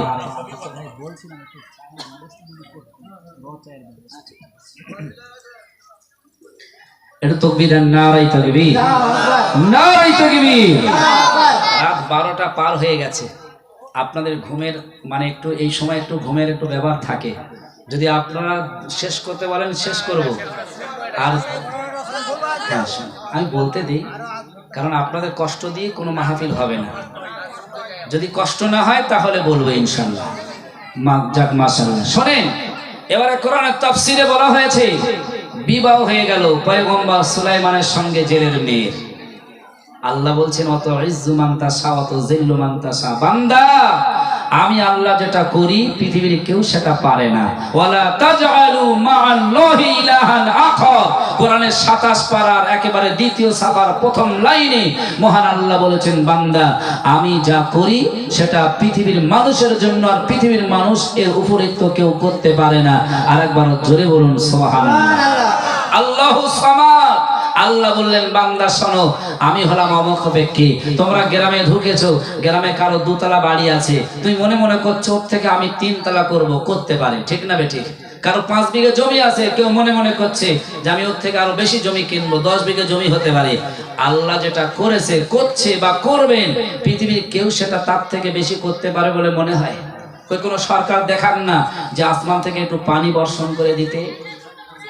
5 থেকে 6 বছর আগে আপনারা শুনেছেন আমাজন জঙ্গলে আগুন ধরে গিয়েছিল, শুনেছেন তো নাকি? পৃথিবীর সবথেকে বড় জঙ্গল আমাজন, যেটা ব্যাঙ্গালোর থেকে শুরু হয়ে বিরাট আকার নিয়ে শুরু করেছে। ওই আমাজন জঙ্গল ধরে গেল। আমাজন জঙ্গল ধরে যাওয়ার পরে পৃথিবীর সমস্ত দেশ সাহায্য করছে। ভারত, চীন, Japan, German, England, Thailand, Holland, সমস্ত দেশ সাহায্য করছে। এমনকি প্লেন করে পানি নিয়ে যাচ্ছে, হেলিকপ্টার করে পানি নিচ্ছে, আমাজন জঙ্গলে দিচ্ছে। তারপরে আমাজন জঙ্গলের আগুন নেভানো সম্ভব হচ্ছে না। ওই জঙ্গল যে দেশে রয়েছে সেই দেশের সরকার নাস্তিক হলেও চিন্তা করেছে যে জঙ্গলের আগুন নেভানো সম্ভব নয়। নেভাতে গেলে কিছু মুসলিমদের দরকার, ওলামাদের দরকার, নামাজিদের দরকার। তাই তাদের ডাকলেন, জঙ্গলের কাছাকাছি হাজির করলেন বড় ময়দানে। তাদের বললেন, বাবা আমি সরকার হার মেনেছি, বাংলাদেশের সরকার হার মেনেছে, ভারতের সরকার হার মেনেছে, আমেরিকার সরকার হার মেনেছে। আমাজন জঙ্গল দিনে দিনে পুড়ে ছারখার হচ্ছে, মানুষের অক্সিজেনের কম হয়ে যাবে। অতএব তোমাদের কাছে আমি সরকার কানতি করলাম, তোমরা নাকি আল্লাহর কাছে নামাজ পড়লে আর আল্লাহ নাকি বৃষ্টির ব্যবস্থা করে, একটুখানি তোমরা নামাজ পড়ো। আল্লাহর কসম, নাসা বিজ্ঞানীরা তারা বলেছেন, এবং পেপার পত্রিকায় আপনারা দেখেছেন কিনা জানি না, খবরে হয়েছে যে আলেম ওলামা সেখানে নামাজ পড়লেন, ইস্তেসখার নামাজ পড়ে দোয়া চাইলেন। আমার আল্লাহ বিন্দু পরিমাণ সময় দেরি করলো না, সঙ্গে সঙ্গে আমাজন জঙ্গলের উপরে মেঘ জড়ো হলো, আর বৃষ্টি বর্ষণ হয়ে গোটা আমাজন জঙ্গল নিভে গেল। জোরে বলুন সুবহানাল্লাহ। আল্লাহ পারে না? পারে না? বান্দা এখনো সে আল্লাহকে চিনতে পারে না। ভাইরা বাবাজিরা, আমি যেটা বলতে গিয়ে এত দূর চলে এসেছি। এবারে পয়গম্বর সুলাইমান আল্লাহকে ডেকে বলেন, আল্লাহ আমি তো অহংকার করেছিলাম জেলের ঘরে বিয়ে করব না, আর আমার আল্লাহ বললেন, পয়গম্বর আমি যেটা পারি সেটা পৃথিবীর কেউ পারে না, তোমাকে সেই জেলের ঘরে জামাই বানিয়ে দিয়ে। এবারে জেলে আর নবী সুলাইমান হেঁটে হেঁটে নদীর কাছে পৌঁছে গিয়ে জাল নিয়ে 2 দিকে পেতে বসে আছে। এখন ভালো করে মনে রাখবেন, কোরআনের তাফসীর বলছে নবী সুলাইমান আর জেলে শ্বশুর জাল পেতে যেই না বসেছে। এখন এই পর্যন্ত ঘটনাটা রেখে দেই, যেহেতু মানে সিংহাসনের খবর আপনারা শুনছেন না, ঠিক না বেঠিক? রাজদরবার এখন বসে আছে কে? নকল সুলাইমান। হইচই বেঁধে গেল। নকল সুলাইমান বলল, আটার দাম এত, গমের দাম এত, চালের দাম এত, সবজির দাম এত, যা আছে সব 10 গুণ করে বাড়িয়ে। এখন আপনাদের এই এলাকায় মেদিনীপুরে যদি চালের দাম 30 টাকা, সকালবেলা যদি শোনেন 300 টাকা, গোশের দাম যদি 300 টাকা, সকালবেলা শোনেন 3000 টাকা, আপনারা কি মোড়ে মোড়ে প্রতিবাদ করবেন না? করবেন না? যে সরকার মানব না, এত দাম আমরা মেনে নিতে পারবো না। তো পয়গম্বর সুলাইমানের দরবারে সব মানুষ হইচই বাঁধিয়ে দিল, প্রতিবাদ শুরু করলো যে নবী সুলাইমান তোমার এই কথা আমরা কেউ মেনে নেব না। ভাইরা বাবাজিরা, এবারে সব মানুষ যখন প্রতিবাদ শুরু করে দিয়েছে, হইচই বেঁধে গেল। কিন্তু একটা জিন দাঁড়িয়ে ছিল ওয়াশরুম বাথরুমের কাছে। দেহরক্ষী জেন, এনার কাছ থেকে আংটি নিয়েছিল, কিন্তু এনাকে আসতে বলেননি। আর কোরআনের তাফসীর বলছে যে এই জেন দেহরক্ষীকে যখন যেখানেই যেতে বলতো সেখানেই যেত, নচেত সে যেত না। 1 বছর ওখানে দাঁড়িয়ে আছে, কারণ সুলাইমান তো আংটি নিয়ে চলে গেল, নকল সুলাইমান, তাকে কোথায় যেতে বলেনি। আর উনি এবারে ভাবছে নবী সুলাইমান শান্ত স্বভাবের মানুষ, ঠান্ডা স্বভাবের মানুষ, কিন্তু ওনার বিরুদ্ধে এত হইচই হবে কেন, দেখি রাজ দরবারে কি হচ্ছে। বাইরে বাবাজিরা, কোরআনের তাফসীরে বলা হয়েছে এবারে জিন যখন রাজ দরবারে ঢুকলেন, ঢুকে দেখলো যে হইচই হচ্ছে, আর যিনি রাজ সিংহাসনে বসে রয়েছে উনি সুলাইমান নবী নন, উনি হলো জিন জাতির ভিতরে একটা জিন যার নাম হলো সাখর। কারণ চোর চোরকেই দেখলে চিনতে পারবে, আর ডাকাত ডাকাতকে দেখলে চিনতে পারে, আলেম আলেমকে দেখেই চিনতে পারে, অতএব জিন জিনকে দেখে চিনতে পারবে না, পারবে না। চীনে বলছে, দেশবাসীরা, যাকে তোমরা সুলাইমান ভাবছো তো সুলাইমান নয়, ও তো সাখর বলে একটা জিন, নকল সুলাইমান সেজে বসে রয়েছে, ওকে আগে ধরো। আর রাজ দরবার থেকে নকল সুলাইমান বলছে ওকে ওকে ধরো তো। এখন দেশবাসীরা মনে করছে যদি একে ধরি আর উনি পালিয়ে যায় তাহলে প্রমাণ পাবো না যে সুলাইমান কিনা, আর ওকে যদি ধরি আর এনাকে ছেড়ে দেই তাহলে ওনাকে আমরা প্রমাণ পাবো না, বরং ধরতে গেলে দুজনকেই ধরতে হবে। আর ওনারা করলেন কি, দেশবাসীরা দুজনকে ধরার জন্য তাড়া করেছেন। এবার আপনারা বলেন তো দেখি, জেন কথার বাংলা অর্থ কি জানেন নাকি? শুনে রেখে দেন, জেন কথার বাংলা অর্থ হলো অদৃশ্য। কি বলেছি? অদৃশ্য। ওরা যখন তখন আমাদের সমাজে আসে, কিন্তু আমরা দেখতে পাই না। এখন জেন ভাবছে, সাকার ভাবছে যে আমি অদৃশ্য হতে হবে, নইলে সব মানুষ আমাকে ধরে ফেলবে। আমি যেখানেই যাব অদৃশ্য হলেও আমার কাছে একটা আংটি আছে, আংটিটা অদৃশ্য হবে না, বরং যদি অদৃশ্য হতে হয় হাতের আংটি খুলে আমাকে ফেলে দিতে হবে, কারণ আংটি তো অদৃশ্য করা যাবে না।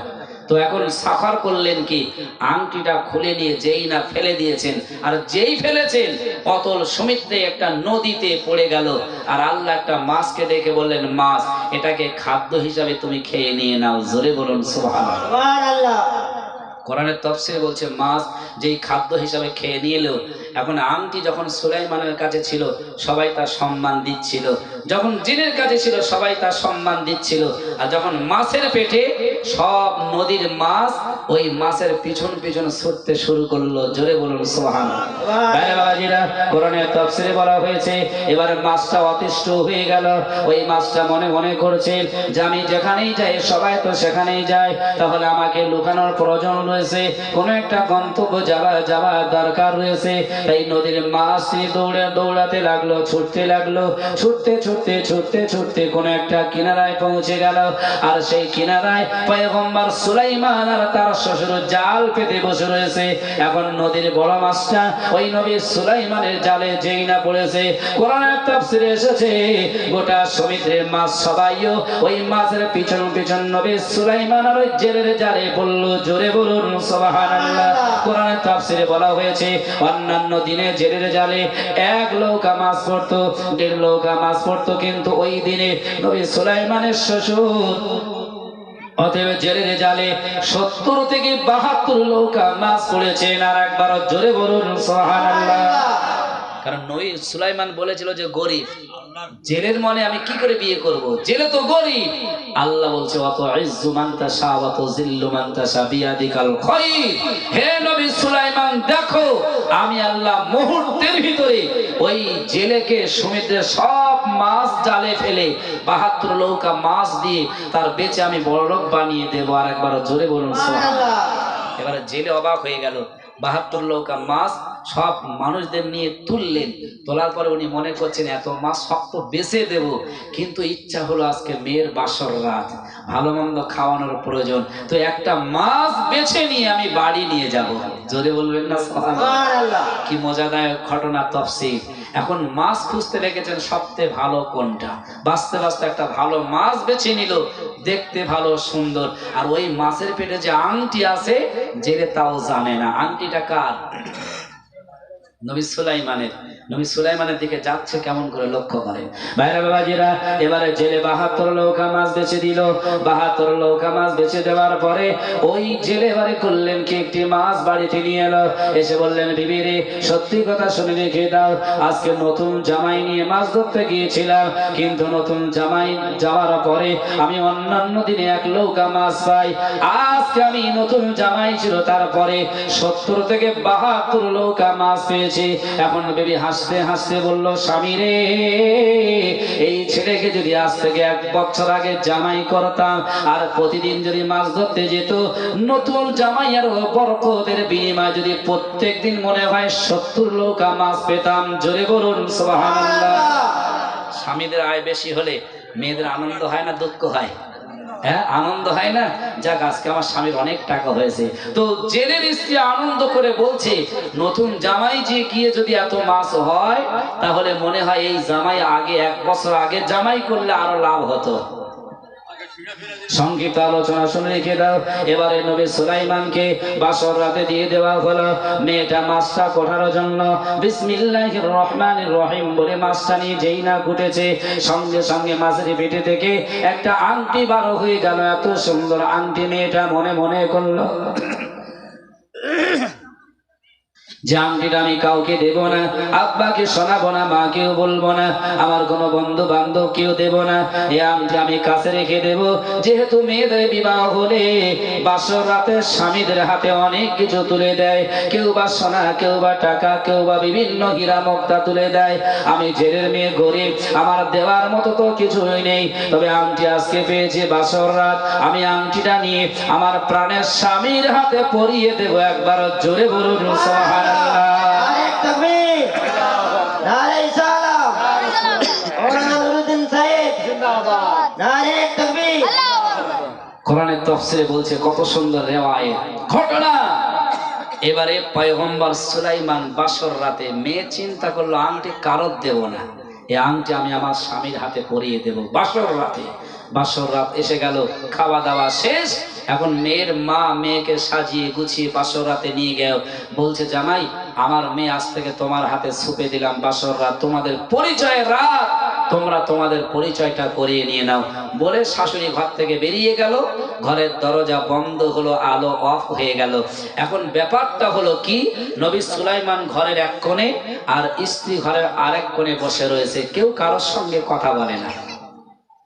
লজ্জার বিষয় আছে না নাই?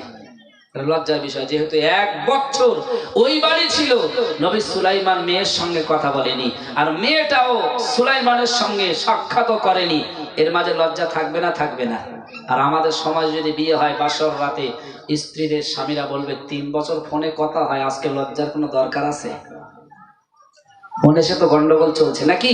সমাজে 100-র মধ্যে আমার মনে হয় 40টা বিয়ে ফোনের মাধ্যম দিয়ে। তবে আপনাদের এলাকায় মনে হয় হয় না। ভালো ভাইরা বাবাজিরা, ওলামায়ে বুঝবেন না, শুনে রেখে দেন। আমি যেহেতু কোরআনের তাফসীরে আপনাদের কাছে বলতে চাই, আল্লাহ পাক রব্বুল আলামিন বলছে, হে পৃথিবীর মানুষ, তোমরা শুনে রেখে দাও, আমি নবীদের এত আদর্শ বানিয়েছি, এত নবীদের সম্মান বানিয়ে দিয়েছি, ওই নবীরা যেটা করবে তোমরা সেটাকে শিক্ষা নিয়ে নাও। আল্লাহ রব্বুল আলামিনের নবী পয়গম্বর সুলাইমান ঘরের ভিতরে বসে রয়েছে, আর ঘরের ভিতরে বসে থাকার পরে বিবিটাও ঘরের ভিতরে বসে রয়েছে। পয়গম্বর সুলাইমান মনে মনে করলো, আমি যদি চুপ থেকে যাই, বিবিরও যদি চুপ থেকে যায়, এভাবে সময় পর সময় পেরিয়ে যাবে, আমাদের পরিচয় জানা হবে না, আমাদের পরিচয় জানা বোঝা হবে না। অতএব নবী সুলাইমান মনে মনে করলো যে আমি চুপ থাকলে হবে না, বরং আমি স্বামী, আমার কর্তব্য রয়েছে। তাই পয়গম্বর সুলাইমান উঠে বললেন, বিবির হাতটা ধরে নিয়ে বলল, বিবি রে, তোমার সঙ্গে আমার বিবাহ হয়েছে হালাল পন্থায়, আমি হলাম তোমার স্বামী, তুমি হলেন আমার বিবি। হে আমার বিবি রে, আজকে লজ্জার কোনো কারণ নাই, আজকে কোনো লজ্জা করবে না, কারণ আজকে পরিচয়ের রাত, আমি তোমার সম্বন্ধে জানবো, তুমি আমার সম্বন্ধে জেনে নেবে। অতএব তুমি বলো তো তোমার পরিচয়টা কি? ওই সময় বিবি বলল, প্রাণের স্বামী, আমার আব্বা হলো জেলে, আর জেলের মেয়ে আমি, এটা আমাদের বাড়ি, এই গ্রামটার নাম অমুক, এটা আমার পরিচয়। এবার প্রাণের বিবি বলল, প্রাণের স্বামী রে, আপনি একটু শুনিয়ে দেন, আমার পরিচয় তো আপনি শুনে নিয়েছেন, আপনার পরিচয় থেকে আপনি একটু শুনিয়ে দেন। ওই সময় সময় পয়গম্বর সুলাইমান মনে মনে করলো, হে বিবি রে, তুমি আমার পরিচয় জানতে চাও। আর মনে মনে পয়গম্বর সুলাইমান ঠিক করলেন, আমি রাজ দরবারের সুলাইমান, আমি যে আমার আব্বা দাউদ এই কথা বলেছিলাম বলে দেশবাসীরা রাজ দরবারের মানুষরা আমাকে মারও দিয়েছিল। আর আমি যদি আজকে বিবির কাছে বাসর রাতে বলি আমার নাম সুলাইমান, পিতার নাম দাউদ, আমার মনে হয় বিবিও বাসর রাতে ঠেঙান দেবে। কারণ বিবি যদি মনে করে যে এটা সে নকল সুলাইমান, তো বলতে গেলে কি সর্বনাশ। পয়গম্বর সুলাইমান বলতে চাইছে না। এবার নবী সুলাইমান বললেন, শোনো বিবি, আমার পরিচয় তোমাকে বলবো, তবে বলার আগে সত্যি কথা বলো, আমার বিবাহের আগে, আমার সঙ্গে বিবাহ করার আগে তুমি কি আর কোনো ছেলের সঙ্গে কোনো সম্পর্ক করেছিলে? বলতে চাইবে বলে মনে হয়, বলতে চাইবে। স্ত্রী বলল, হ্যাঁ। প্রাণের স্বামী শুনে রেখে দেন, আপনার সঙ্গে বিবাহ হওয়ার আগে আমি আর একজন যুবককে ভালোবেসে ফেলেছিলাম। তিনি অন্য কেউ নয়, তিনি হলেন এই যুগের নবী পয়গম্বর সুলাইমান। একবার জোরে বলুন সুবহানাল্লাহ। সেই পয়গম্বর সুলাইমানের সঙ্গে আমি ভালোবাসায় জড়িয়ে গিয়েছিলাম, চেয়েছিলাম যে ওই পয়গম্বরকে স্বামী হিসাবে যেন পেয়ে যাই। তার সম্পদের দিকে নয়, তার টাকার দিকে চেয়ে নয়, আমি চেয়েছিলাম যে কিয়ামতের দিন আমি একজন নবীর বিবি হয়ে উঠবো, এই আশা নিয়ে আমি চেয়েছিলাম। তবে শোনেন, আমার আল্লাহ সে আশাটা কবুল করেননি। আমি আমার আব্বাকে বলেছিলাম ওই পয়গম্বরের সঙ্গে প্রস্তাব পাঠানোর কথা। আব্বা আমাকে মেরেছিল, বলেছিল, মেয়ে খবরদার, তুমি গরিবের মেয়ে, কোনোদিন ওই বড় লোকের ছেলে অতএব রাজ সিংহাসনের দায়িত্ব পাওয়া নবীর বিরুদ্ধে এ কথা বলবে না, কোনোদিন মেনে নেবে না। মাকে বলেছিলাম, মা আমাকে প্রহার করেছিল। আমি অবশেষে আর থাকতে পারলাম না, গভীর রাত জেগে ওই পয়গম্বরের জন্য একটা চিঠি লিখেছিলাম। তারপরে আমি দেখেছি ওই চিঠিটা গিয়েছিল সেই পয়গম্বর সুলাইমান, জেলের মেয়ে বলে সেই চিঠি ছিঁড়ে ফেলে দিয়েছে। অতএব আল্লাহ আমার আশা কবুল করেননি। সত্যি কথা বলেন, এই কথাগুলো যিনি শুনছেন তিনি উপলব্ধি করতে পারছেন না, পারছেন না। উনি সর্বনাশ চিন্তা করছে, তাহলে এই সেই মেয়ে যার চিঠি ছিঁড়ে ফেলে দিয়েছি, হাই রে, তাহলে অহংকার করেছিলাম। আর আল্লাহ সেই ঘরে আমার 1 বছর শ্রমিক করিয়েছে, আর সেই মেয়েকে আমার বিবাহ তার সঙ্গেই দিয়েছে। আল্লাহ তুমি সব পারো। নবী সুলাইমান মাথা নিচু করলেন, জোরে বলুন সুবহানাল্লাহ। সঙ্গে বিবাহের ব্যবস্থা বানাবো। এবারে বিবি বললেন, প্রাণের স্বামী রে, আমি চেয়েছিলাম এই সমাজের নবী সুলাইমানের বিবি হতে, কিন্তু না না না, আল্লাহ সেটা চাননি। তবে আমার যিনি স্বামী হয়েছেন নবী সুলাইমানের থেকে কোন দিক তিনি কম নয়, জোরে বলুন সুবহানাল্লাহ। তবে এবার আপনি বলুন, আমি তো সব কিছু বললাম, সব কিছু শুনিয়ে দিলাম। এবার আপনি বলুন, হে আমার প্রাণের স্বামী, আপনার পরিচয়টা কি, বাড়ি কোথায়, আপনার নাম কি বলুন। এবারে পয়গম্বর সুলাইমান আল্লাহকে ডেকে বলেন, আল্লাহ রে, আমি যদি নামটা বলে দিই যে আমি সুলাইমান, আমার বিয়ে মনে হয় নকল সুলাইমান ভেবে এই বাসর রাত ছেড়ে পালিয়ে যেতে পারে। কিন্তু না না না, আল্লাহ ব্যবস্থা কি করব বলে দেন। আমার আল্লাহ বললেন, সুলাইমান, তোমার বিবিকে তুমি বলো তোমার জন্য কিছু এনেছে কিনা। এখন নবী বলছেন, যুবক বলছে, দেখো বিবি, অনেক মেয়েরা আছে স্বামীদের হাদিয়া দেয় বাসর রাতে, তুমি কি কিছু এনেছো আমার জন্য? সে সময় বিবি বলছে, দেখো বাইরে বাবাজিরা। এবার নবী সুলাইমান বললেন, বিবি রে, আমার হাতে আংটি যদি পরিয়ে দাও, আমার পরিচয় আমার মুখ দিয়ে বলতে হবে না, বরং তুমি সব কিছুই জানতে পারবে। এবার বিবি বললেন, তাহলে হাতটা বাড়িয়ে দেন। আল্লাহ নবী সুলাইমান যেই না হাতটা বাড়িয়ে দিল, সঙ্গে সঙ্গে বিবি হাতের আংটিটা নিয়ে তার হাতে পরিয়ে যেই দিয়েছেন, গোটা বিশ্বের জমিনে নবী সুলাইমানকে সবাই তাবে হয়ে গেল, জোরে বলুন সুবহানাল্লাহ। এবারে রাজ দরবারে নবী সুলাইমান নাই, জেনও নাই, ফাঁকা দরবার, ঠিক না বে ঠিক? ফাঁকা রয়েছে তো নাকি? গ্রামের মানুষ মনে করছে যে নবী সুলাইমান গেল কোথায়। যদি এটা জেন হবে তাহলে নবী সুলাইমান আসল কোথায়? বাইরে বাবাজিরা খোঁজাখুঁজি করতে লাগলো, বিভিন্ন জায়গায় যেতে লাগলো। খোঁজার পরে দেখা গেল আল্লাহর নবী সুলাইমান কোথায় রয়েছে। দেশবাসীরা অনেকেই বলল, দেখো নবী সুলাইমানকে তো চিনি না, কোনো সময় দেখিও না। তবে আজ থেকে 1 বছর আগে এই নদীর চরে পড়েছিল একজন ব্যক্তি, আর তাকে একটা জেলে বাড়িতে নিয়ে 1 বছর শ্রমিক খাটিয়েছে। আজকে শুনলাম নাকি সেই ব্যক্তির সঙ্গে তার জেলের মেয়ের বিবাহ হয়ে গেল। এখন তো তোমরা যারা খুঁজছো সুলাইমান বলে, সেই সুলাইমান ওই বাড়ি আছে কিনা তোমরা বুঝতে পারবে। দেশবাসীরা সবাই চলে গেল। সকাল যেই না হলো, এখন সকালবেলা যেই না গিয়েছে, গিয়ে দেখলো অন্য কেউ নয়, উনি হলেন আমাদের পয়গম্বর সুলাইমান। জোরে বলুন সুবহানাল্লাহ। দেশবাসীরা বলল, হে নবী চলুন চলুন, আপনি রাজদরবারে চলুন। একটা বছর রাজদরবারে আপনি নাই, জিন এসে রাজদরবার চালিয়েছে নকল সুলাইমান সেজে। আর কত দেশে কত অশান্তির বাতাবরণ বয়ে গেল। হে নবী সুলাইমান, আমরা আপনার প্রতি অন্যায় করেছি, মেরেছি, আপনার নদীর চরে ফেলে দিয়েছি। আপনি চলুন চলুন চলুন, রাজদরবারে চলুন। সেই সময় নবী সুলাইমান বললেন, হে মন্ত্রী মহোদয়, দেশবাসী শুনে রেখে দাও, আমি নবী সুলাইমান হয়ে আল্লাহর কাছে একটা অহংকার করেছিলাম যে জেলের মেয়েকে বিবাহ করব না, সামান্য গরিবী ঘরের মেয়ে। আমার আল্লাহ অহংকারকে ভালোবাসে না, তাই আমাকে রাজদরবার ছেড়ে 1 বছর রাইস জেলের ঘরে শ্রমিক খাটানোর পরে ওই মেয়েটা যার চিঠি আমি ছিঁড়ে ফেলে দিয়েছিলাম তার সঙ্গে বিবাহ দিয়ে দিয়েছেন। তবে আমি আজকে রাজদরবারে একা যাব না, আমার বিবি জেলের মেয়েকে সঙ্গে নিয়ে রাজদরবারে যেতে চাই। একবার জোরে বলুন সুবহানাল্লাহ। এরপর থেকে আর অনেক ঘটনা, আল্লাহ যদি অন্যদিন সময় দেয়, আরো লম্বা 2 ঘন্টা সময় রয়ে গেছে। যদি কোনোদিন সময় সুযোগ দেয় এরপর থেকে বলবো ইনশাল্লাহ। আজকে যতটুকু আলোচনা করলাম, রাগ হয়েছে নাকি আপনাদের? রাগ হয়নি। পিছনে একজন হাত তুলেছে, কি 500 টাকা দেবেন, আল্লাহ কবুল করুন।